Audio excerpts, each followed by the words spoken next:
I'm gonna do it again because I got to break Kevin's new record. I got to get back on the stage because this new record that Kevin got, I got to have it back, Kevin. Eddie, what the you doing? Get on stage. I don't know. I don't know, man. Maybe. But Jussie Smollett gonna keep lying until you say we don't believe you. I don't know what records nobody broke, Kevin. I'ma do it again, cause I gotta break Kevin's new record. I gotta get back on this stage, cause this new record that Kevin got, I gotta have it back. Kevin, Eddie, what the you doing? Get on stage. I don't know, man. Maybe. But Jesse Slow gonna keep lying until you say we don't believe you. I don't know what records nobody broke. Kevin Hart might be one of the biggest names in comedy right now, but let's be real, his shine is getting tested hard.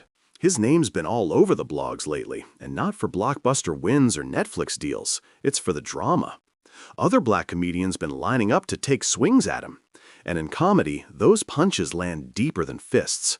One slick joke can crown you a king, and the next one can strip you down to nothing. That's the game.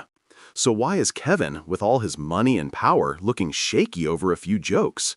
Here's the twist. Eddie Murphy, the OG, the untouchable legend, is circling around this mess. Word on the street says Eddie's about to spill some secrets that could flip the way fans see Kevin forever. This isn't just light roasting. It's sounding like there's dirt hiding in Kevin's past that the wrong people know too much about. We already saw cracks when Katt Williams lit him up earlier this year. Kevin tried to clap back, but you could tell his confidence slipped. Like he knew Katt wasn't just clowning, he was hinting at something deeper.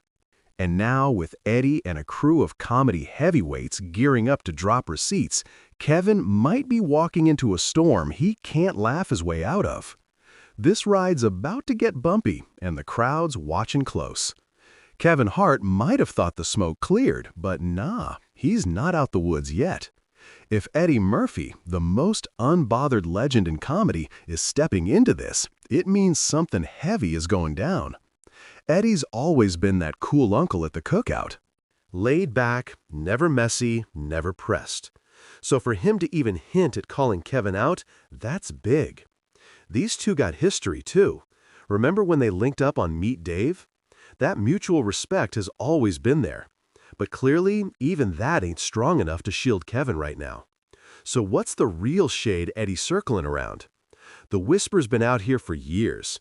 Talk about Kevin climbing the Hollywood ladder by cozying up to the right industry bosses. Maybe even stepping over people that helped him on the way up. And if that wasn't enough, there's talk of deeper, murkier dealings Kevin might have had his hands in. Eddie's been in this game since the 80s, not just the 90s. He knows the Hollywood machine inside and out. If there's dirt on Kevin, Eddie's one of the few who would have seen it firsthand. And then there's Katt Williams, who already dropped a nuke on Kevin's reputation. On the Club Shay Shay podcast, Katt didn't sugarcoat a thing. He flat out called Kevin an industry plant. He laid it out crystal clear. How does a brand new comedian hit LA and in his first year land his own sitcom and star in Soul Plane as the lead? That don't just happen. Katt said he already had his deals when he got here, and then he doubled down. Have we ever heard of a comedian that came to LA and within his first year had his own sitcom and his own movie? No, we've never heard of that before.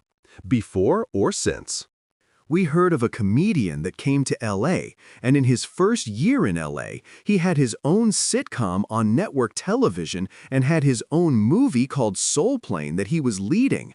What do you think, a plant? That's when Katt dropped the real sting. What do you think a plant is? Maybe people don't understand the definition of these words. Ouch. With Eddie now circling and Katt already planting seeds of doubt, Kevin's rise to fame looks less like hustle and more like a carefully manufactured plan that somebody powerful orchestrated.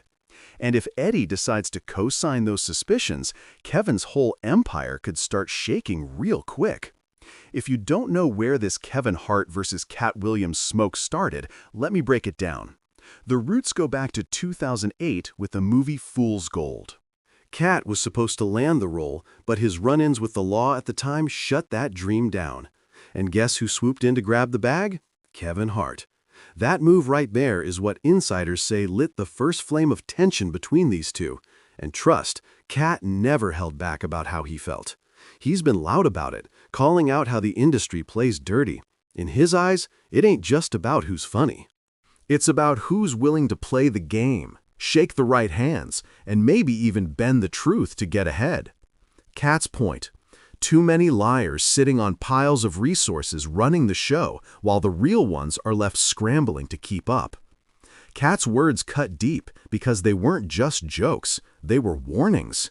He painted a picture of an industry where truth don't matter as much as power, where someone can rewrite their own story if they got the right money and the right people behind them. And the way he framed it, he made Kevin look less like a self-made star and more like one of those shady characters using Hollywood's machine to spin his own legend. Katt Williams isn't dumb. He knows speaking out could have people labeling him bitter or jealous, like he's just another comedian hating on Kevin's shine. But Katt's response to that was wild. When asked if he feared the backlash, he dropped a chilling line. Satan can't create anything that includes blessings for his people. That's why the #1 job of somebody that sold their soul in Hollywood is to act like it didn't happen. That's not just shade, that's straight-up spiritual warfare talk. And that ties right back to the Kevin Hart is an industry plant theory that's been floating in Hollywood circles for years. Rumors say there's this dark initiation in the industry. Entertainers being forced to put on a dress on screen, almost like a secret rite of passage before you can level up into the big leagues. It sounds crazy, but this isn't just Katt ranting. Even Dave Chappelle backed up those whispers. Back in 2006, Dave sat down with Oprah and explained why he walked away from that jaw-dropping $50 million Comedy Central deal. He made it clear, money ain't free in Hollywood. Big checks usually come tied up with invisible strings that can choke you later. Dave grew up in the industry since he was 14, and he'd already seen too much. He used examples that had people's jaws on the floor. Mariah Carey signs a $100 million deal, and months later, she's suddenly branded crazy. Martin Lawrence blows up, then ends up on the streets waving a gun, screaming somebody's trying to kill him. These aren't random breakdowns. Dave said it always happens right when someone's career is about to hit that next level. Almost like there's some price being collected in the shadows. And when Oprah pressed him about those stories, Dave admitted it wasn't just paranoia. He'd lived through the pressure himself. He said he was pushed to create sketches that made people laugh at him, not with him, like they wanted to strip away his dignity on camera in exchange for bigger checks. That's why he walked away. To him, the deal wasn't just money, it was a setup. Now connect those dots back to Kevin.